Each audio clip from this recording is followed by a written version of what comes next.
Hello everyone, welcome back to my channel. Happy Sunday. Beautiful day today, much warmer than yesterday, around 20 degrees. So I'm kind of dressed up a little bit too warm, but I can always change that, right? I want to take a walk with you today because I know that you like to see the streets of Moscow. So we will be walking. I'm not sure what street is this, but if I find out on the way, I will let you know. And as usually on Sundays, this might be a little bit more free-flowing video. However, I have 3 articles from TASS for you today, and the first one actually made me ponder on a topic about BRICS and the countries who are already part of BRICS and who will be joining BRICS. So let me tell you what I mean by that. Philippines to launch direct air service with Russia. So there will be soon direct flights going between probably Manila, the capital of Philippines, and Russia. It is reported that Russian air carrier Aeroflot is interested in such flights, and they are having conversations about it now. They are discussing that direct flight connections. Look how beautiful the building, by the way. Isn't it gorgeous? Aeroflot I never took those airlines. Eventually I will in the future, but that information made me think about BRICS and the countries. I will say like that, the countries where there is some hope and future, and the countries that in the near future, not a distant future, I feel, will be booming, will be prospering, will be incredible places to live in. And many of those countries went through so much hardship and corruption and other levels of manipulation. And you know, with that, let me read you the names of those countries. I have the list at the front of me. Many of you, of course, know. But just when I read those countries, keep in mind, if you are thinking about relocating somewhere where you think there is some future for you, maybe consider some of those places. So, of course, BRICS, so Brazil, Russia, India, China, South Africa, on January 1st next year, 2024, BRICS will be joined, as we know, as recently has been announced, by Argentina, Egypt, Ethiopia, Iran, Saudi Arabia, and United Arab Emirates. Who also has applied to join the BRICS is Algeria, Bahrain, Bangladesh, Belarus, Bolivia, Cuba. Definitely on my list of places to visit. It has been for a very long time, because of Hemingway mainly, sidetracking. Honduras, Kazakhstan, Kuwait, Palestine, Senegal, Thailand, Venezuela, and Vietnam. So there you have the list, guys. I'm just taking some side roads here. They are leading me nowhere, but at least you can see the buildings. Maybe I can sit down here and read you more news. So those are the countries that are on the application list right now, and soon probably will be part of BRICS. It's good to know, keep in mind. Next article I have is about Gazprom, that says, one second, let me just get to these notes, that Gazprom delivers 41.6 million cubic meters of gas to Europe through Ukraine via Sudza. I think you say the name of this place. Gazprom is supplying gas to Europe through Ukraine in the volume of 41.6 million cubic meters per day. The application for delivers through the name of this place, Sokhanovka, was rejected by the Ukrainian side, a Gazprom representative told reporters on Sunday. So this is from today. Gazprom is supplying Russian gas for transit through the territory of Ukraine in the amount confirmed by the Ukrainian side via the Sutsa gas pumping station.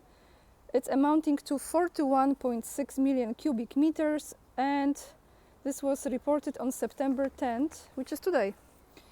The application for deliveries through that place was Sokarovka was rejected.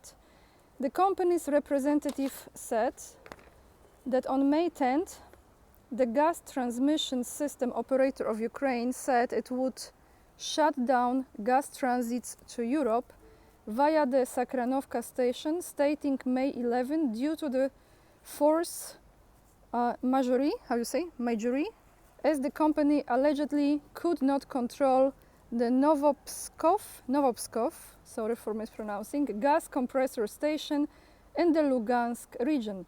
As a result, transport requests would be rejected and gas wouldn't be accepted. So there you have this, and now the latest, actually, this is the latest and the last article I have for you. Sorry guys, I was recording. I don't even know if you saw half of my face because I was holding the phone like that. So my apologies if the image was awkward. But it's not about my face, it's about the news. From today, September 10th, Donetsk People's Republic says Kiev troops shelled its territory 8 times per day. 8 times per day.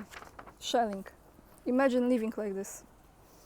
As a result of the shelling, 2 civilians were killed and 5 were injured. Donetsk, September 10th. So this is now the article. That was the title, what I read you prior. The armed forces of Ukraine shelled the territory of the Donetsk People's Republic 80 times on Saturday, firing 222 munitions of various types. DPR mission to the Joint Center for Control and Coordination of Issues Related to Ukrainian War Crimes said early on Sunday, which is today. Over the past 24 hours, the mission reported 92 shelling attacks by Ukrainian armed groups. The mission said in a statement posted on its Telegram channel, a total of 225 munitions of various types were fired. That was 222 and now it's 225, okay. 222, 225, still too many, were fired. The shelling attack left, sorry I'm getting sidetracked here. The shelling attack left 2 civilians dead and 5 injured. 5 houses and 4 infrastructure facilities in Donetsk were damaged. A total of 39 shelling attacks were reported in the Republic on the previous day. So if I get it correctly, you had 80 attacks in one day and the previous day was 39. So on 8, 39 shelling attacks. Yesterday, 80. Crazy guys, no? Absolutely crazy. You know, I haven't talked to Russell Bentley for a long time. Very long time actually. Maybe I should reach out and contact him and let you know how is the situation there from his mouth, because I'm sure he's still fighting the fight there. I'm gonna do it. But today it's Sunday, a little bit different video, not too long, just to show you the streets a little bit and send you some good energy, everyone, because we are all in this together and we have much more influence on those events than people realize. Just by holding your energy, your frequency of love and peace, you can really, really affect this quantum field of evil. Maybe I didn't say it the right way. You can affect the quantum field where the evil resides, because light always wins. And people, you know, think this is not good enough. You know, you have to first, in my opinion, since it's Sunday, so like usually awkward videos on Sunday, I think if you don't maintain this energy of love and peace and stability and security from within you, you were never created outside. So this is like to everyone's life individually, right? The same is to the nation, the same is to the world. Because we are seeking for the solutions outside, like we want other people to come and fix it, but our own lives are a mess very often. So we're seeking outside. We're seeking for the saviors, we're seeking for trying to, fulfill this whole, right? Which when you achieve this peace from within you and this absolute conviction inside of you that God is in control, light is in control, because God always wins. End of story. We have to think like this and we have to act from that place. And I hope you didn't mind my little spiel here, but it's a very important message, because before we take any actions as far as voting for people, supporting certain people, giving them our energy, we have to make sure we know where this is coming from. What do we really want to achieve? What outcome? So how can you make sure that you create the stable planet and stability for the nations? You start with the peace from within, right? Like in the family, you have to have peace in the family to co-create, to bring fruits to this world, and then it goes on. Anyway, I hope you understand what I'm trying to express.